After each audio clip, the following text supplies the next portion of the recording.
Angel Style. Really? What's up, guys? This is Barrage Late Night Edition, man, and I got a special treat for you guys because we have as a special guest Cameron Knight. Cameron, please introduce yourself, man. I mean, he's been here before. Bro. Friend! Welcome, ladies and gentlemen, to the Late Night Barrage special. So, yo, where can Oh, man, we messed find up my intro, bro. Like, I had a whole, you? like, You were taking forever, man. We can't have 10 seconds of dead air. you know, no, I'm done with this. Well, now we're at 15. You don't have the answers, Sway. Go ahead. Wait, what'd you say? What'd you say? No, where can we find you? What do you do? And, like, you know, what? people don't know you, man. Guess what? I just bought some business cards for this con, so I'm official. All right, and you can find me at Facebook at C Night Art. That's my art page. Instagram at C Night Comics, and my email me if you want to talk about stuff and commission me and give me your money. I'm just fine. Yeah, that's it. Yo, but what con can your fans meet you at, man? I don't have any fans, but no, There seem to be fans. I'm going to a con tomorrow. Yeah, what con? Where is it? What kind of state? What area? In Florida. I live in Florida. Live in Port St. Lucie. Kind of like the middle of. I wouldn't say it's not really the middle of nowhere. It's not as country as it used to be when I first moved here. But I'm going to a con that is in Fort Lauderdale. Called it's called Animate. Animate Florida at the Greater Fort Lauderdale Center. Yeah, the Greater Fort Lauderdale Center or something. What a name. The Greater Fort Lauderdale. Like, y'all niggas fucking up your own ass. No, man. Yo, and then we have the great Ahmed. Ahmed, would you like to just introduce yourself a little bit and tell me what are you wearing, man? What am I wearing? Yeah. Okay, all right. Awesome. So my name is Shingo Amito. I am an aspiring comic creator, and I do a lot of illustrations right now, and mostly in my sketchbook. What I'm wearing right now, I'm wearing my PJs. Actually changed into them before the stream started. No, a little bit more specific. What the hell is PJ? Is it 2-piece, 1-piece, just underwear, socks? Well, for me, it's like a solid black tee that's like really soft, and then like soft silk, blue and black striped pants with a little bit of a high rise, so that if I'm wearing socks, it doesn't interfere with it. Are you wearing socks? Yes, I'm wearing socks. Oh, and I'm wearing slippers as well. Tony makes this question sound so exciting. Is it soft? Is it like what is that like Cotton. Cotton? Okay, it's just cotton. Okay. Yeah. I don't know why. I don't know why I expected a man from Asia to actually be wearing silk and stuff, but you know, I guess it's just me. But you know, I'm not from Asia, right? I thought you were from Asia. I'm from America. My parents are from Asia. Same thing, same difference, man. Yo, Warren, what's up, man? How you doing, man? What you been working on? Hello, guys. My name is Warren, and I do stuff. Lots of stuff. It's Warren! Yep. What I'm working on is Stuff by Warren Thompson. So, guys, this podcast is brought to you by Angel Style, all right? Angel Style. Right. This nigga is so late. I live in the Angel Style. So, yo, Ahmed, what is your favorite kind of candy? Or what kind of candy do you actually like, man? Seeing that this was your question. Yeah. Well, actually, I'm a pretty basic person. Reese's peanut butter cups. You know, Ahmed, that's why we're friends. Like you've just gone up on my friend list a couple notches. I'm a little worried about that, but I'll take it. At least it's not. What? We caught it, boys. It's fine. Don't worry about it. I mean, I've been off that list. So, yo, Cameron, what kind of candy do you guys like, man? We're dead in this club. You are listening? Oh no, favorite candy is Reese's Pieces. Wow. Always. Reese's Pieces too? Yes, always. What about you, Warren? Depends on the mood, man. M&M's, I don't know if brownies count, but chocolate chip cookies, man. Fuck. Chocolate's good. So chocolate. Yo, my favorite candy is the bootleg $1 pack of candy. There's like red and it has like some jelly stuff inside. I think they're supposed to be strawberries, but you know, that's my favorite candy, man. Oh, that's So shit. so yo, a little story real quick. I was on YouTube and I was gonna make a music playlist. I was gonna burn music from YouTube, and I found out that let me drop some dollars on these hardworking YouTubers. So I went to the person's original iTunes music, and I actually bought like $20 worth of music from YouTube. And I was wondering, what was the last thing you guys spent money on that isn't like the essentials, bills, food, or whatever? Like, I want to go. yeah, what you guys waste money on? I want to go. I ain't wasting no money. I just bought my homeboy's comic. LSTL. LSFTLF. Love sucks for these losers. Let's get to the point. It does. Yeah, I just bought that. It actually arrived today, but I was gonna get it when I came home from work, but I don't have the key to my mailbox. My wife does, so. Oh, really quick plug. If you guys don't know what LSFTL is, you can read a free sample for it in issue 1 of Barrage. Chapter 1, absolutely freaking free. Or go to the site allthingsbeyond.com, I believe. That's a good All one, too. things beyond Links will be below at your leisure, or not. at your leisure. We just want to provide multiple outlets in case, you don't feel interested in Barrage. It's totally okay, guys. I mean, we just do Barrage because we like it. Yeah. So yo, Cameron, why did you buy it? What specifically about it that I'm a fan. caught your eyes? I've been a fan of it for a while, even if I didn't know him or not. I mean, yeah, of course I know him personally. So, yeah, the supporting a friend part is cool, but I'm honestly just an actual real fan of the comic, of his style. So, and the fact that he's an indie person on the rise makes it even cooler to support somebody like that. So, I'm gonna pick your brain. What exactly about it do you like? A little bit more detail, man. I love your energy, first of all, like right now with like all these questions. Like I feel like I'm on like a TV show or like late night talk with Tony. Like, you need to do something. That might be your calling, sir. Forget these comics.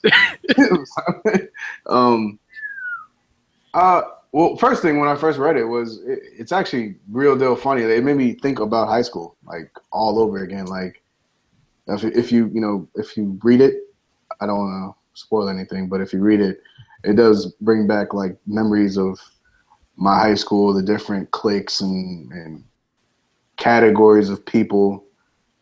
And it's just funny, man. I can tell that, the creator, Jay Parker, Tori Fedayama, whatever, Sir Lance, he has like a whole bunch of aliases, but he's having, he's having fun with it, and creating something that you can tell that he thoroughly enjoys, that he likes, and kind of in like an unapologetic way.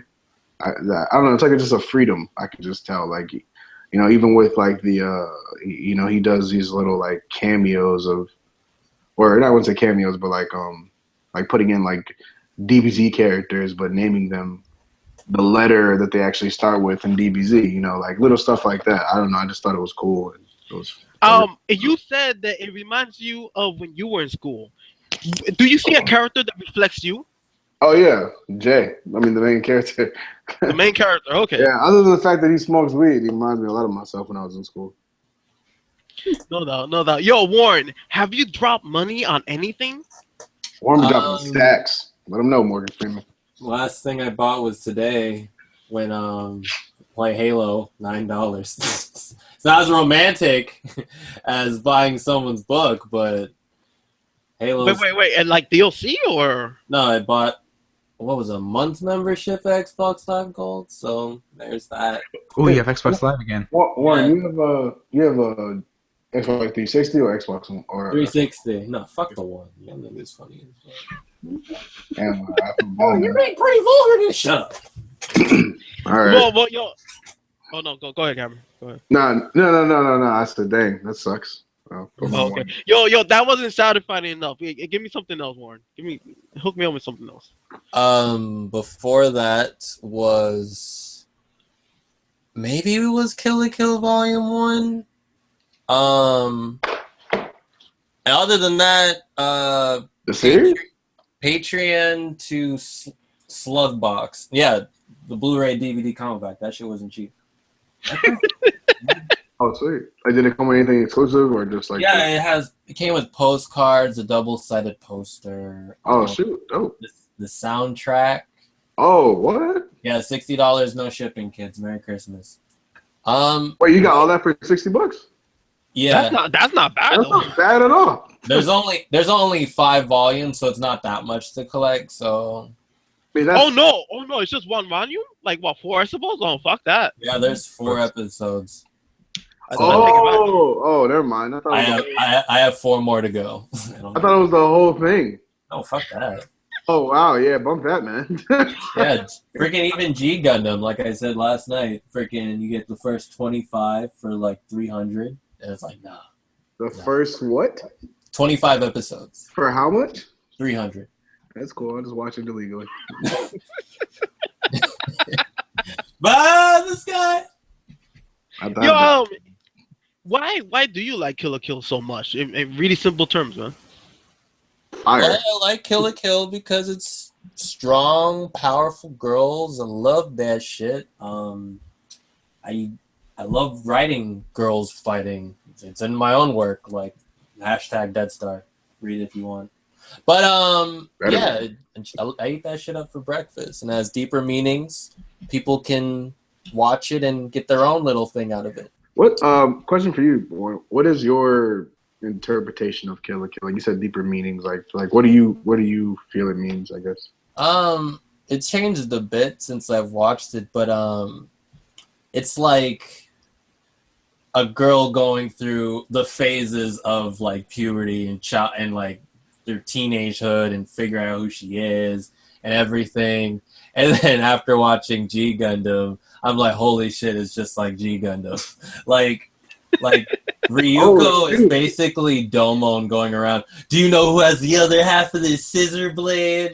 And Satsuki's like Master Asia, I would think, because she's like, she plays the bad guy in the beginning. Is like, yeah, I'm a bad guy. Show me what you got, because I'm the bad guy. And then after all, it's like, I was testing you the whole time. And I was like, okay. But yeah, Kill la Kill is definitely, yeah, it's an experience, man.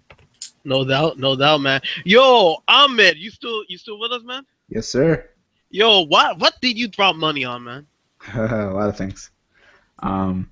I recently bought what's called a square jellyfish adapter. What? A square jellyfish adapter. Now, adapter? Yes. Let me explain, because it sounds technological, but it's really not. So it's pretty much a grip that fastens to. It's supposed to fasten to a smartphone, and you can mount it onto a tripod, so you can record via your smartphone, your iPhone. Next what? And it's something else you bought. That doesn't count, man. Wait, Okay. no, wait, hold on. No, that was the most recent.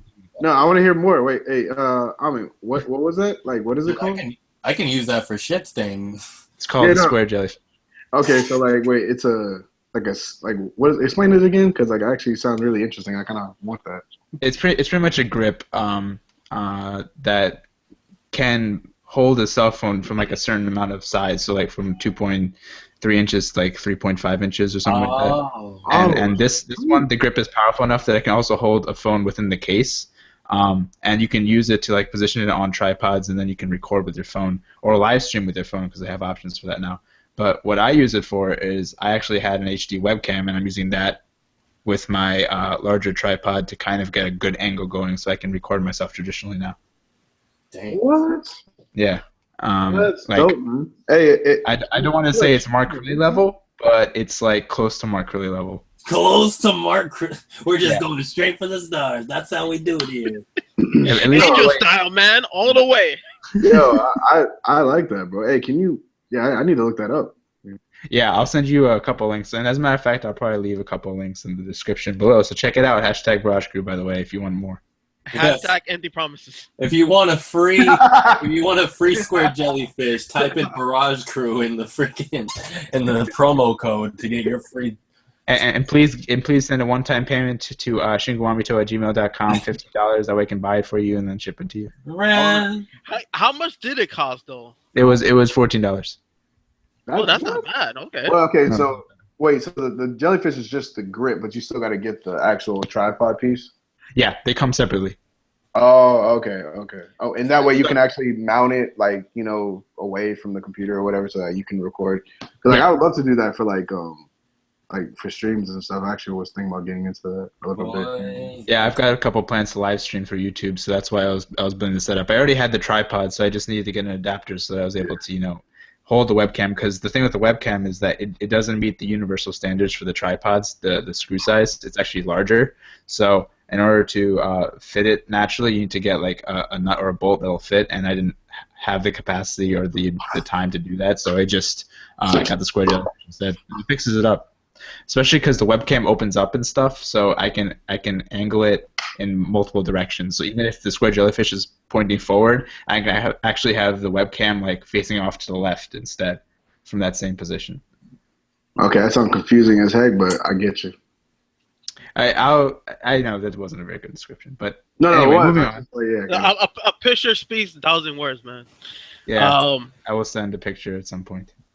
And you'll leave the link down in the link below. It's the product, not to my picture. My picture is mine.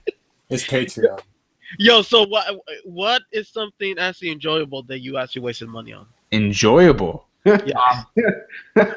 Well, to kind of echo Cameron, I did buy Love Sucks These Losers. I haven't received my copy yet because Boring, Skip. It's still in the mail. And I also bought a copy of Infinite the Journey. I pre-ordered it, so whenever that comes in, that'll be good. But the most recent thing that I enjoyed that I got is this manga called A Bride's Story, which is really good. And I think I talked about it. That's new. Okay. Yeah, it's about the Silk Road and how these, it seems like Middle Eastern tribes sort of work. The two main characters are like a 12-year-old kid, and he gets married to like a 20-year-old woman because he's the only suitable husband, she's the only suitable bride from their respective villages, and it just chronicles the stories of how they're trying to like mingle and have their cultures collide and stuff, and it's pretty cool. So that was a real treat to read. I thoroughly enjoyed that. So something Chester will not like. Okay, yo, give me something else, man. I know you spend money, you drop money. Like, give me something else. And so something a little bit more spicy, a little bit more enjoyable, man. This is for entertainment, man. I got pork fried dumplings today. Oh, why that specifically, man? Is it because the otaku in you, or is it just like you?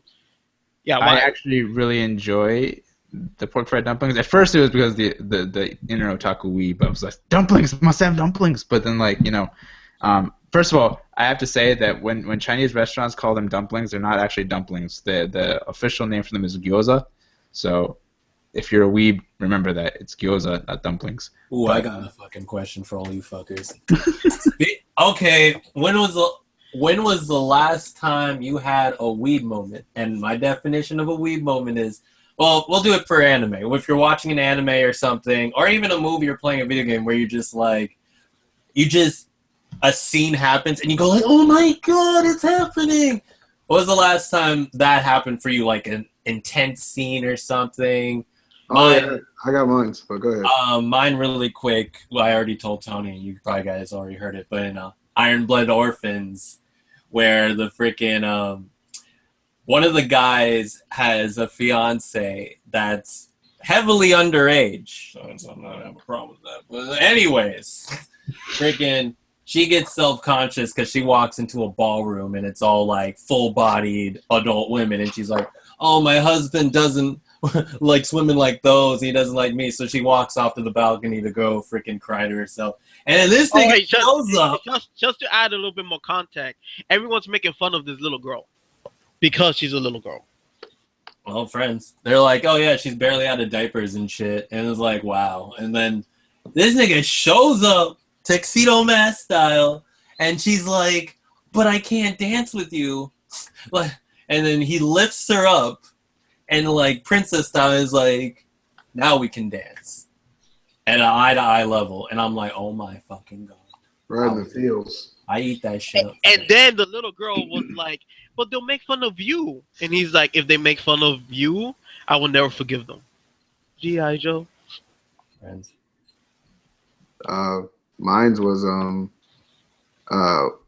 what's the name of that show that you put me on? Oh, Chunibyo. Yeah, the little like scene when he, like she, I guess when they finally admitted their love for each other, and she like gives him his pinky, gives her. Oh his my pinky. god. Yeah, that got me, man. I was like, I love oh, how they don't kiss. I love that. yeah, like I like that. Like I was like, even though I would have been fine with like the whole like, you know, if they did do something kind of cliche, like, oh, let me fall into your arms and kiss you passionately, I still would have been like, oh, that's cute. But like the fact that she was still awkward with it and like gave like, because he was about to go in for like a hug and she like stops him and just like gives him her pinky. Oh, yeah. And that was it. Like that was nice, man. Like for me, like I'm slowly getting into more of those type of anime. So like it was dope, man. It was a good anime, man. I was pleasantly surprised. Yeah, pretty much, man. Chunibyo's a cute one. And man, her sister, man, that's my baby. Yeah, of course you like that. That's my baby right there, man. Where are you? You're out there. I think it's in season 2 you see her in her swimsuit or something. Yeah, boy. That's in the files. Yo, mine's real quick, and I'm not proud of this, but I've been watching One Punch Man, and a guy came out, and he's like the last one from S class, and he's like fighting this fish king, and he's like, "Oh, I'm gonna attack you with half my power," and then like they cross counter each other, and he's like, "Man, I'm gonna die, so I'm gonna use my full power," and he pop out with angel style, and from that on, I was like, "What the fuck am I watching?" To give you guys context, Angel Style is where he takes all his motherfucking clothes off. Yeah, okay. But it makes sense because when he went 50%, he ripped his clothes off, like his shirt off. And then like his whole body is fan. And I'm like, I'm not trying to sound like a fag, but that was pretty dope though. And then he jumped in the air and the angel wings came out. I'm like, fucking shit, man. Whoo! Fuck. Yeah, he's pretty intense. I forgot what his name was. Yeah, I was thinking about for some reason, like when you talk about the king, I was thinking about like the really like, dramatic moment when right before One Punch Man shows up when the biker dude's fighting him. Oh yeah. That's in next week. I haven't seen that yet. Okay, so you're just I thought you saw the anime when it was airing. Oh, okay. Oh no, I'm not that much a real boy. It's English or nothing, man. You have to be high up there in my fucking thing for me to actually spend time reading this shit, man. Like, yeah. But yo, I'm in. Go ahead. So just to clarify, this is weeb moments, right? Yeah, more hype moments. I just said a weeb moment just for. All right. So probably the most hype moment, and it's one that I still remember fondly. Tony put me on Gundam Bill Fighters, and me and him have been binging it for quite a while, and. Freaking, there's this one scene that always gets me. It's in the first season of Bill Fighters. It's a match between the main characters and pretty much the guy who helped train the main fighter out of the two main characters. When they clash head to head, there's just this montage that plays. And the whole issue is that he doesn't want to get serious with the students, but at the same time he doesn't want to lose or give them an easy match. And at one point he just thinks to himself like all the battles he's gone through and how like far he had to go, and then he comes to the conclusion that I didn't get this far just so that I could pay lip service to the people that look up to me. I got this far so that I could win, and then he just goes full throttle, and then his students respond in kind, and it was a really cool battle. Oh man! Oh yeah! Fellini, the Italian dandy. Fellini's literally the coolest person in any kind of series. I would ask when was the last time you had a weeb moment actually for your own, like if you're writing a script or doing stuff for your own stories, but I don't know if we want to spoil anything. So, I'll get you, man. I'll tell you my story. in my story, we have two senpai type characters, and one of them is a hard ass female, and the other one's a kind guy.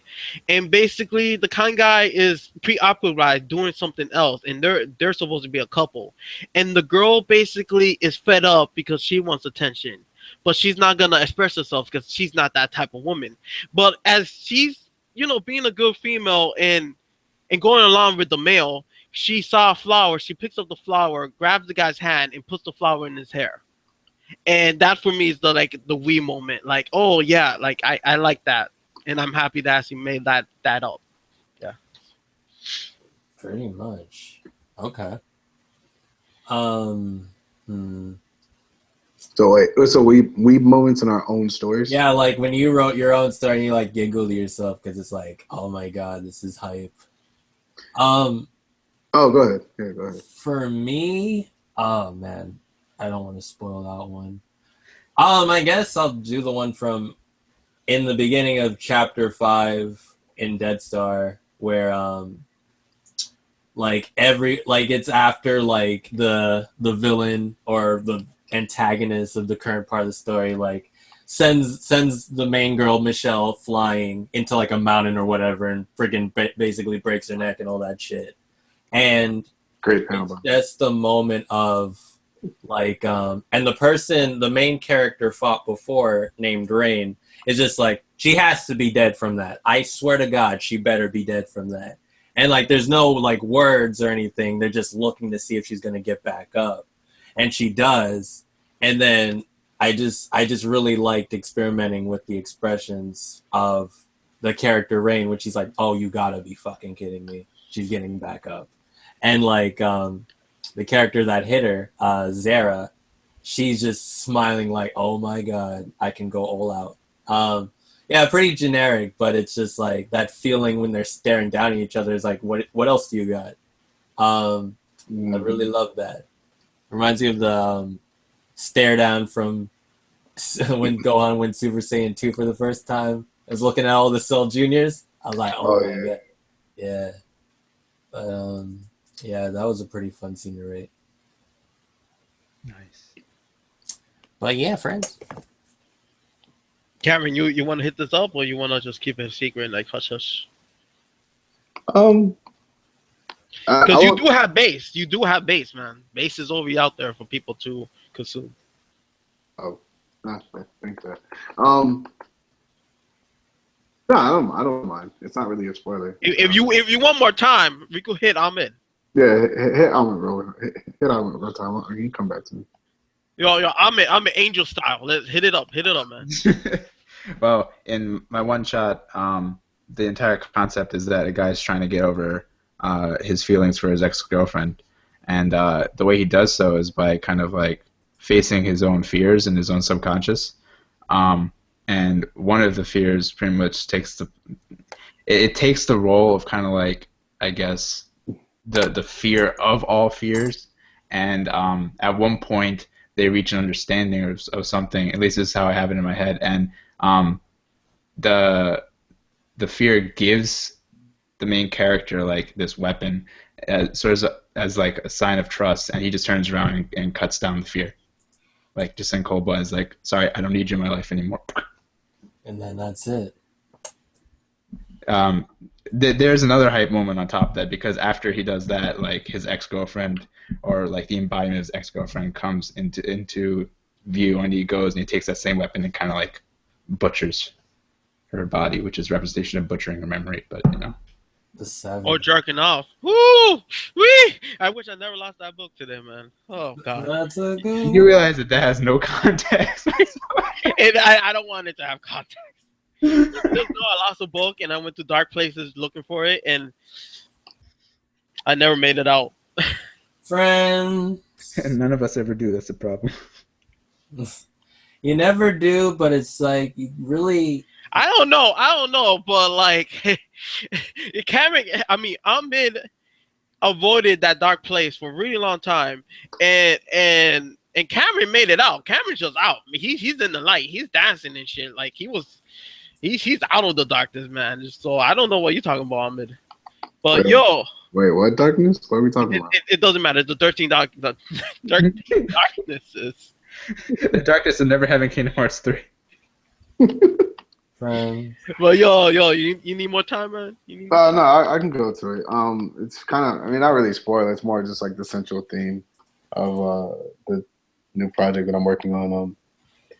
With Lion Knuckle, honestly, it's not really like a moment. It's really just kind of like how I feel. What kind of drives me to draw the comic. It's more so just kind of, and it sounds so cliche, but like not really necessarily going after a goal, but just.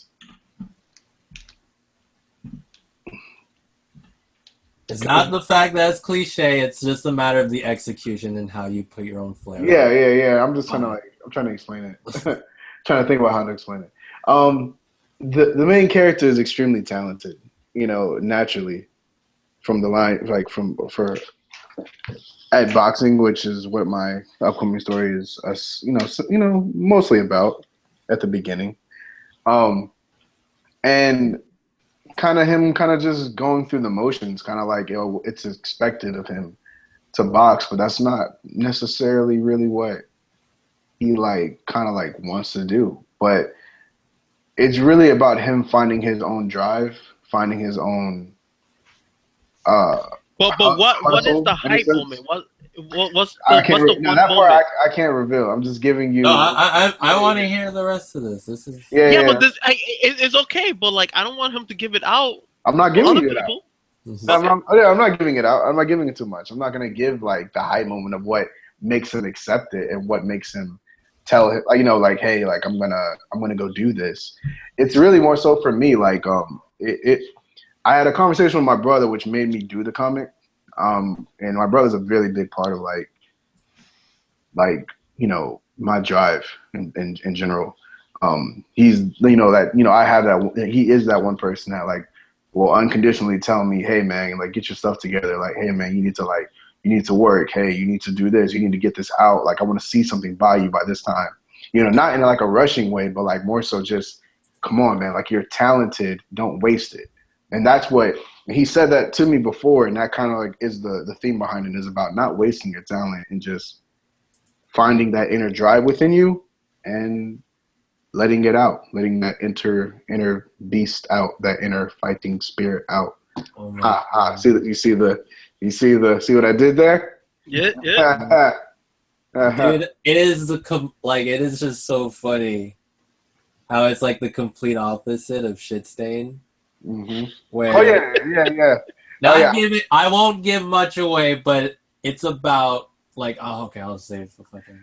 I want to know so bad. I want to say this in one fortune cookie sentence. It's just a matter of, even when the world sees you as not good and people tell you not to do something, it's your choice whether to ignore them or give those words power. Ooh. And I like that.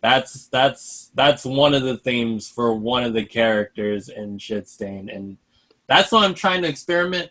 It doesn't go in one direction, one direction. But anyways, I just want to kind of when a friend of yours out of nowhere is just explaining, oh man, I had the craziest day, and they say stuff if it was animated, it's one of those moments where the truth is stranger than fiction. I want to try to emulate that to the best of my abilities.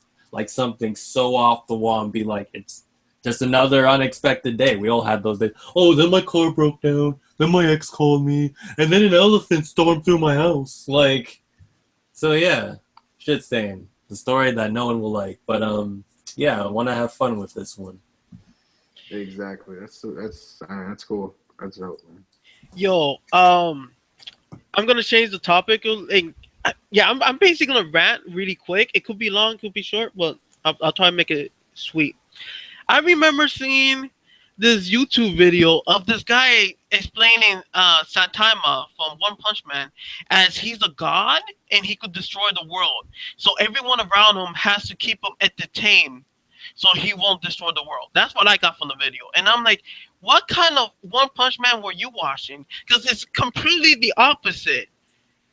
Because I'm started watching it and I just can't relate to that conclusion because Saitama don't give a shit about no one. He's literally living in his own world, doesn't care about other people's opinion. He is not bored. He entertains himself. He is content with his normal life. Yes, he's looking for that one challenge, but that's not the whole, that's not his world. That's not everything he is. He's not looking for that one challenge. He's fine. He's fine living his life. And I don't know why people think that he has to be entertained. Yeah, that's pretty much the end of my rant. Like I just don't understand that connection that he's a bored person that needs to be babysitted or entertained like a little kid because he just doesn't care about no one else. That's what people like to do. They like to insert themselves what it sounds like. Because I saw that same video a while back. I think Mother's Basement did it. I forgot. But best guy ever. We watched it together. But yeah, it's like, yeah, if I were in Saitama's shoes and I had all that power, it's like I would get bored. It's like, but that's the beauty of Saitama. He's not like that. Like Tony said, he always says, "I'm a hero for fun." Especially when the tank tops were calling him out and trying to frickin' mess him up in the head and everything, and just like crush his spirits because he hit the meteor and it did collateral damage. It's like, I do this for fun, and if you guys have a problem with that, say it to my face. And and then people are like, my car, fuck you. And people are like, oh, that's all that One Punch Man is about. It's like, it may be called One Punch Man, but I don't think it's all about Saitama. It's just the way they cut to the other characters and everything, and Saitama's power is like looming over everybody's, but he's just there chilling, eating popcorn, or freaking going to the grocery store, but meanwhile, everyone's like, oh, we can't beat him! Or freaking Tatsumaki with her bullshit. It's just like, it's definitely fun, because if Saitama was told from your normal narrative, oh, Saitama's past, let's go throughout the story, finding out the origins of his power. It's like, oh wait, you're from a legion of gods, 10 universes away, and then it would keep going up and up and up. But Saitama, like One Punch Man, takes this, I don't know, I don't want to say slice of life approach, but it kind of does when it kind of does in its down moments. Yeah. It does. I think so. I like that aspect. Like my favorite, probably one of my favorite scenes, and it's like pretty short, is just him going after that mosquito. Yeah. Like that was hilarious. Like it's super cool, man. Even that scene makes him not a god. It makes him human. Couldn't kill it. Couldn't kill it. And the mosquito's still alive somewhere. He got away. And yeah, and then they put in the dynamic, which is Genos. Like, Genos, put him on the cover of any tankobon on your typical shonen series, and he would be the main character. Yeah, half human, half cyborg, 19-year-old. But the fact that he looks all badass, and they put the budget in this nigga, and he's like, and he can't do shit. So he gets his behind whooped every time, and like you kind of like you root for him, like yeah, he'll get it this time. Nah, because he looks cool. Like, he looks so cool. The aesthetic, and he has the freaking in the anime and the music, the little dubstep tune he has. Like they push him so hard for SummerSlam. They use all the overlay on him, man. They use everything, and then he just gets whooped because I think it's kind of like them making fun of people liking anime characters for aesthetic, and it's like, oh yeah, definitely. Yeah, that's my whole point. Like, this guy was judging it as a regular anime, but in the whole, it's not. 8 episodes I seen, they're making fun of regular anime. Like this guy, I don't even know what the hell One Punch Man is. I don't know the underlying layer of what this is. I just know every other character is a typical anime character, typical anime dialogue and whatnot. And Saitama is the opposite. He's like the on-man. He's Deadpool in an anime. That's pretty much what he is. And I can't put my thumb on it. But it's not that he's gonna be born and destroy the world. Like, it has nothing to do. Yeah, like, oh, sorry, whatever, but I think we already talked about it, so it's fine. But yeah, when he beats Boros, when I first read that, I was like, okay, what next? And then I was in my shallow state back in the day, so I was like, oh, so that One Punch Man's gonna be shit after this. There's no more fights. But then I realized it's not about the fights. The fact that Yusuke goes so hard on these fight scenes, and some of them, it's just like they're making fun of it. And like we've been saying, and it's just so hilarious. Like that freaking scene with the robot flying through the sky, and he colors every frame of it in the manga, or when Sonic is jumping through the trees just to get punched in the nuts. It's just like, all right, you fuckers, all right, we're gonna dangle the aesthetic on a freaking fishing rod and watch you fuckers jump up, and me and one are just gonna be laughing, because that's all you shallow fuckers want. And I'm like, same thing with Psycho Mob 100 in a sense. I mean, like, I see that same aesthetic, which is it's really good though. Yeah. And I'm like, I read the manga. And the manga it reminds me a lot of the same thing, but like the same aesthetic is there, and I think that's the reason why people watch it, because it's so greatly animated, but at the same time, it's not your typical anime. And it's just like, that's why I had a big problem with Kabanieri, because the series itself, I admit, is not bad. And if I was a different man, I would probably like it. But when I constantly hear people just saying, I like Kabanieri of the Iron Fortress, why, person who just said that? Because it has really good animation. No one talks shit about the story. No one says a thing about the characters. They just say it has good animation. I don't know why that grinded my gears like that, but it just did. And it's like when I see stuff like Steven Universe, when it's just like the animation. I see what you're saying. Yeah, the art style. Yeah, it's got that art style and people love it, but animation, it's not friggin' Ghibli quality or whatever. It's just there. But it characters driving the writing, and it's. But it does have this, like, I don't know, it does have this visual appeal to it though. Yeah, it does, definitely. And like even Adventure Time as well. Like yeah. It's just like, I don't know, there's just certain things past the aesthetic that just grip onto you. Like I have to argue for the fact that I think Adventure Style and what's that you guys talking about again? Steven Universe. I think the story's so good, people fell in love with the art style, because the art style I do not think is a fully markable or universal style. I think. What? For Steven Universe, I don't really watch Adventure Time, but like for Steven Universe, that junk is simple, man. And then for the fact that the characters are way more important though, like, and the people gravitate and all they care about are the characters. They don't really talk about the art, but the art itself is easy. It's like easy to take in, I think, in a sense of like the simple shapes, the simple colors, the different, like, you know, especially their backgrounds. Yeah. Like and sometimes like the way that they kind of like just kind of pan out to the backgrounds, or they kind of just show the backgrounds, like it does make people gravitate toward it. But then of course the story and the characters and Steven and all that stuff, that just makes you, that's what makes you stay there. Yeah, for me personally, from my perspective, I didn't like Adventure Time just because it was just every time a commercial came on, they just yelled Adventure Time. I was like, oh god, another shitty cartoon coming on replacing Toonami, and I was fucking butthurt about that. And Steven Universe was the same way too. When I saw the Cookie Cat episode, I was like, what the fuck is this? And I didn't like it.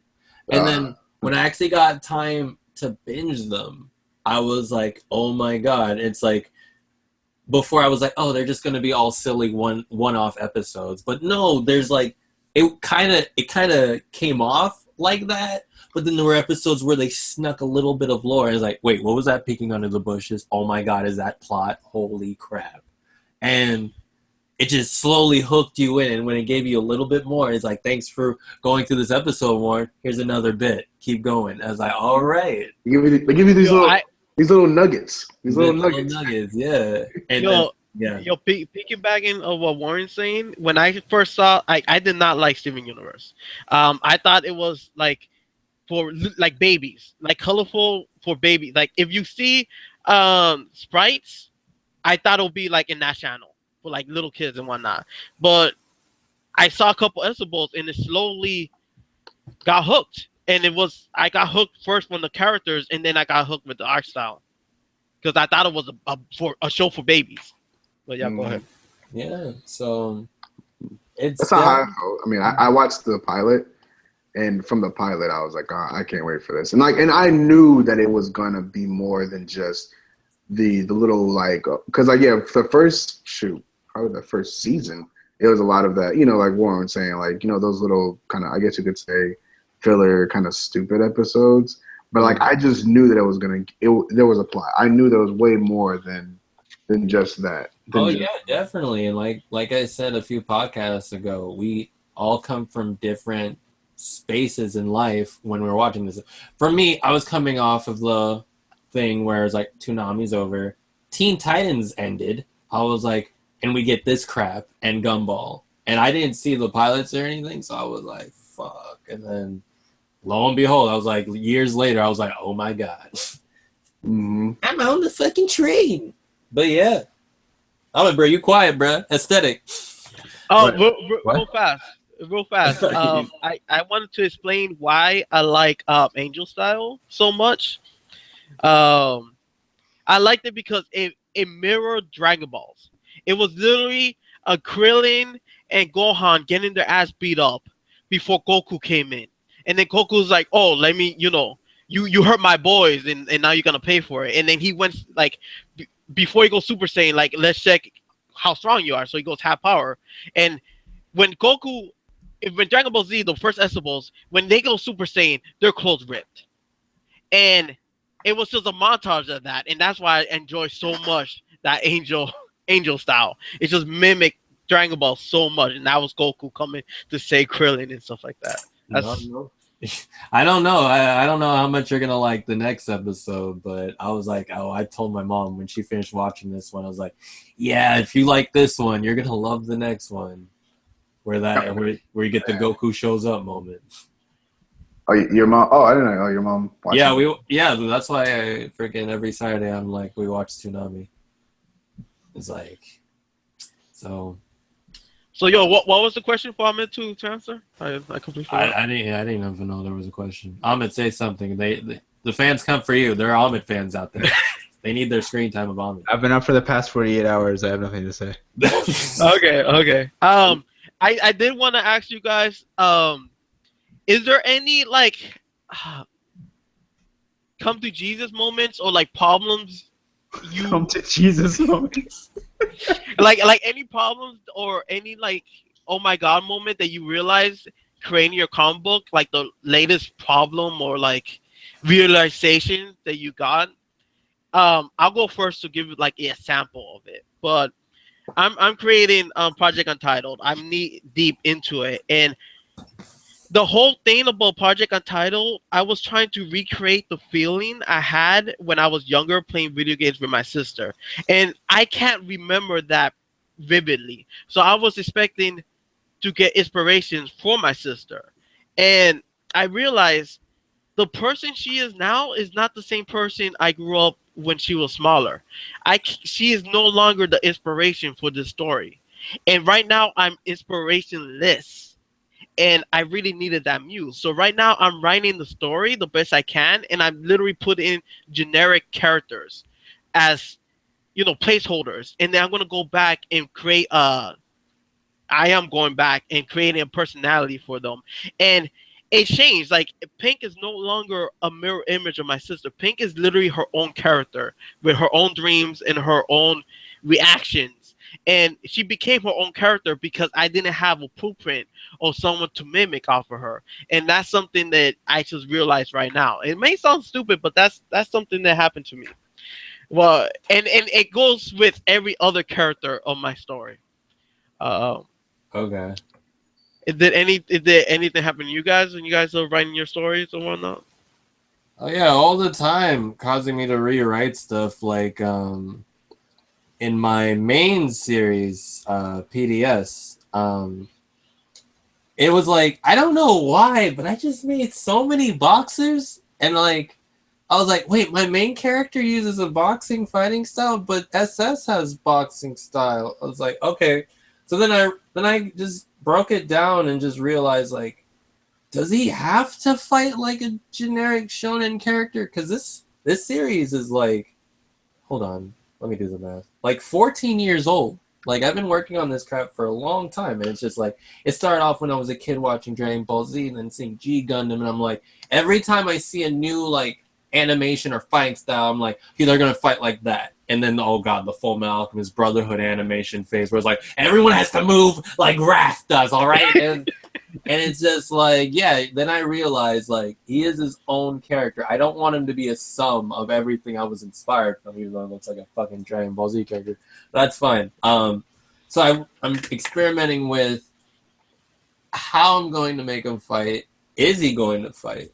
And yeah. And even with freaking Dead Star, it started off as like this hentai series, and then it just became this. And I was like, okay, I have all girls fighting, and the plot back then was like they all have tattoos and they have to steal each other's tattoos and everything, and they get naked when they lose a battle or some Queen's Blade bullshit.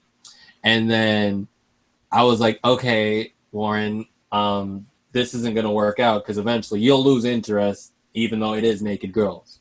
So that's when I was like, how about I put a boy in there and make him like make it kind of revolve around him, but something to keep me interested on the girls. So I have to write this boring ass boy. So when I go back to the girls, I'm more energized to write them. And like I said, on my reflection post for writing Dead Star a while back, it was like eventually I fell in love with like the main character, like Risu, and I was like, okay, he could be something. And then I was like, what if his mother is this? What if his father is that? What if he has twin fucking sisters? And then I'm like, okay, I'm liking this. And then then his fighting styles where he throw bombs at people, and it's like, oh my god, you can play with that so hard. So yeah, all my stories have had stuff like that, especially even the ones that aren't out yet, because they eventually got scrapped just because it was like it's just a concept. It's gonna be boring when I actually execute it. What about you, Ahmed? For me, the biggest issue I face is that I'm a sort of logical, sequential thinker. So when I'm sitting down to make storyboards or anything, I want to see like a flow, a logical flow, not necessarily a flow of panels or anything, but like, does this event make sense to be the transition to this next event that's happening? And the type of story I'm writing, which is pretty much a guy traveling through his own subconscious to sort of move beyond these lingering affections he has for his ex-girlfriend. The thing I've had to struggle with is that mental process isn't a logical thing. It's not something that follows a logical pattern, especially if you're in your own mind, because as we know, subconscious kind of like picks and chooses things to focus on at any given point based on like a stimulus that you may not even recognize while you're awake. And so my challenge has been, how do I make it disorganized enough that it simulates sort of the mental process and makes people believe that this is happening in his head, and then at the same time also not lose my readership when they sit down to read it, because if they get lost, then it almost loses the point, because there is a story I want to tell, but I need to simulate the right atmosphere for it. Did you get an answer for that question, though? I'm still working on it. Cool. Yo, Cameron, do you have any trials and tribulations? I don't know how to explain it. Yeah, finishing. That's probably my biggest one. No, just I have a really busy schedule, and it's just really just time, and constantly focusing on the end goal. But this is a story that I really enjoy, so like I'm learning to also fall in love with the process. Yeah, I know there's gonna be days where like I don't really particularly feel like drawing sometimes, and and I think that those days are good to sometimes back away and have some some you time to kind of like whatever, do what you want to do.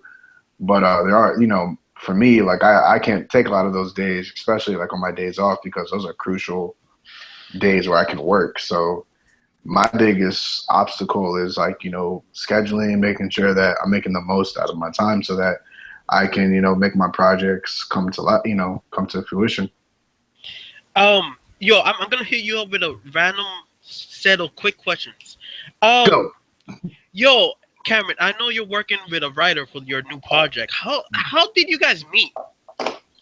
He commented on one of my who pictures. is this guy? He commented on one of my pictures. His name is Pierre Gilson. Really cool guy. He commented on my pictures saying that he wanted to be a part of it.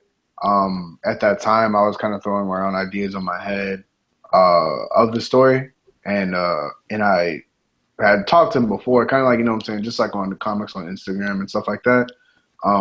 So when he commented, said that he wanted to help out, I was like, yeah, sure. So I messaged him, and we started talking and kind of throwing out ideas. Hopped on a couple Google Hangouts, couple phone calls, and here we are. No doubt. So you guys had that close relationship to begin with. It wasn't just like a random. Oh, I saw Line Knuckles, and I want to be part of it. No, you guys had a relationship. No, yeah, like it's like just little stuff, like commenting on pictures on Instagram. But yeah, I've been following him for a little while. What does he do? What were you following? He's a writer, and he did a piece. Originally, I saw him because Mikhail did a cover for him for his upcoming book, his novel, which like looked really interesting. And I've been trying to get back into actually reading books lately. To like work, just seeing the different perspective on storytelling and stuff like that. And I saw it was his book, and I was like, oh, let me check this dude out. And I saw he was a writer, and I just thought it was cool. So I followed him, supporting him, whatever. Cool dude. So that's kind of how we met, and that reason why I followed him. But we forgot the most important thing. He's a writer that exercises. Yeah, and he exercises. Yeah. Wait, physically, or you talking about physically, right? Yeah, physically. Oh yeah. He that nigga built, boy. That nigga, he's in good shape, man. I was like, all right. Yeah, cool dude, man. Take care of the body before your craft. Yes. Mm-hmm. Yo, my God, yo, who? All right, never mind. Yo, do you have any stories? Like any fun conversations? Any fun like Yo, Tony. Anything that happened with you and that writer? Oh, hey, Amit, what's up? We have 3 minutes. We have 3 minutes left. We're going overtime. I'm the captain here. No, right? We're not going overtime. We're gonna wrap it up. Let Amit sleep. Just sleep. But I'm recharged. I actually need to go to sleep too because I gotta wake up early. Yo, I hate you guys, man. I'm not for shit. Okay. Last question, Amit. Tell me your journey of getting these dumplings, and then we could sign out and drop the bombs and stuff. Of getting what? The dumplings. The journey? Yeah. Okay, so I picked up my phone. I found a menu in my drawer. I looked up that there was dumplings, and I got a couple beef sticks too. They were pretty good too. So you ordered from this place beforehand? Yeah, and they said 15 minutes. I went down to my computer. I was looking up Cerebi because I wanted to make a new Pokemon team. No. Was it a female or a male? Female. Female picked up the phone? She's a nice lady though. She recognizes me, so she gives me a free soda every time I go there. Yo, they forget all my sodas. But hey, did she flirt with you, or is she older? Is she no, younger? she's older, and she's not even attractive. Wow, that's cold. Wow, is she Asian or is she like American? Like straight up Asian. Oh man, you got some good Chinese food place. Okay. I mean, how could it be anything else? Amit, you'd be surprised. I worked at a Chinese restaurant, and not a single Asian person was in that kitchen. That is funny. It was all black guys. That's funny. No, well, I mean, anyone could adapt. What about the delivery guy? Was he black? No, he was. Yo, I picked it up myself. Screw the delivery guy. I'm a. Oh, you picked it. Okay, no. All right, tell me. So I got my car. On your computer. Oh yeah, I went to my computer for like 5 minutes, looked up some Pokemon for my new team, and then got up, went outside. It was chilly, which is interesting, and got my car. You didn't see your neighbors? Your neighbors didn't look up and be like, hi, or anything like that? No, they keep to themselves. My neighbors are like a weird bunch. They they only get in your business when they feel threatened, and then they like leave you alone every other time, especially when you need help. Like there was one time I got stranded in a snowstorm, like outside of my driveway because of the snow, and nobody came outside to help me. This random snowplower dude came by and he's like, "Yo, I'll help you get out," and he hooked up like a chain to my car and pulled me out. But like, otherwise, I would have been stuck there. Like my neighbors came over, talked to me, say, "Oh, hi, how are you doing?" "Oh yeah, the snow sucks," and they'd walk back to their driveways and just. While they go and defrost their freaking driveway. Hey, neighbor. Yeah, but all of a sudden they see a suspicious guy in my backyard and they're like, "Oh my gosh, he could kill us all." And then they come to my house and like, all knocking on my door, "Hey, there's a suspicious guy in your backyard. You should call the police." And I'm like, "You have phones too. You can call the police." So I think we all learned a valuable lesson from what Ahmed just said. Best friends and acquaintances are people who scratch your back. So all you have to do, kids, is scratch their back. Their backpack? And speaking of scratching backs, scratch our back by downloading Barrage. All the following plugs and links will be below. And yeah, be sure to look out for LSFTL. It's out. Place your orders. It's on Amazon. Wait, what alias should I use? He's called himself Felix, Silverance, Junior Charles, Toriyama Fetty. The real J. And of course, Infinite the Journey.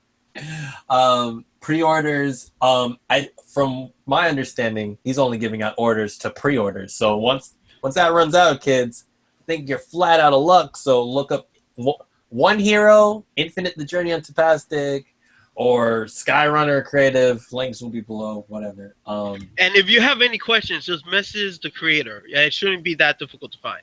Yeah, honestly, their links are on J Talk, another podcast, which is also in the Barrage Crew YouTube channel, as well as Cameron's podcast. Whenever the new episode comes out, Comics and Chill. Actually, that has Toriyama Fetty on there. So if you guys still are eating your takeout and you guys want to move on to another thing while you're eating, we have some playlists for you. So, whoa, yeah. Also, I just want to let you guys know that Barrage 2 is officially out. You can find it at the link where Barrage 1 will be. Wait, for real? It's both. Yeah, for real. Yeah. Like, I can go read that. Like, where's the link? I want the link. You'll find it when you follow the Barrage 1 link. No, I want the link now. Hold on, where's the link? I'm going to find that link. And Barrage 3 will be coming out soon. Well, we won't say soon, but we'll say soon. It's going to come out. You know what I'm saying? This podcast was brought to you by Sunrise, makers of G Gundam, because G Gundam's best wife, and Nintendo, because Sun and Moon are coming out soon. Yeah, add me at Art of War, all lowercase, and we can play some Pokemon. But I don't have other games, so don't ask me. If you have a Persona 4 Arena, I'll get an Xbox Live account just so that we can play. Stop on it, please. Yo, your Chie is thirsty. I know she is. Yo, you want to play again on it? Yo, let me get that live set up. Oh yeah, I gotta give the audience the activity for the day. So you guys can answer one of two questions, audience. We'll give you some options. You can pick one. What was the last weeb moment you had with anime, video games, etc.? Or what was a hardship you have while creating your creations? Like financial, could have been mental, someone died, I don't know. But yeah, I'm running out of plugs, guys. I mean, that line button's still on. Someone died and inspired you for death? Someone died and became a mother character. Check out the Rona Project if you want to hear a true story about somebody's death inspiring people. Yeah. Just check out Iridescence from the Iridescence brothers. Oh yeah, why don't we plug Iridescence? That's freaking good, man. They constantly have live streams of them actually creating and being productive about their comics, so you could get sneak peeks of the chapters that are coming up every day on Facebook. God bless them. Yeah. Don't expect them to actually answer your question correctly, but God bless them.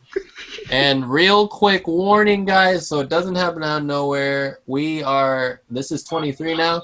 So we'll have 7 episodes left until our 30th, where we take a break until Barrage 3 is done. So yeah, countdown. be on the lookout for that. 7 episodes left, guys. So that's what, 14 weeks? Yeah, about. It'll take us the end of the year, actually. Like, we'll finish this year. Really? 30. Yeah. Wow, you planned this quick. All right. Oh my Don't God. underestimate my powers, Warren. The countdown, the last one, should just have the icon should just have our characters on it and just be like, fuck it. Remember, guys, angel style. Yo, we could hit that button. Oh, I forgot. I was the one who controls that. Wow. Here I am. Like, right. Angel style.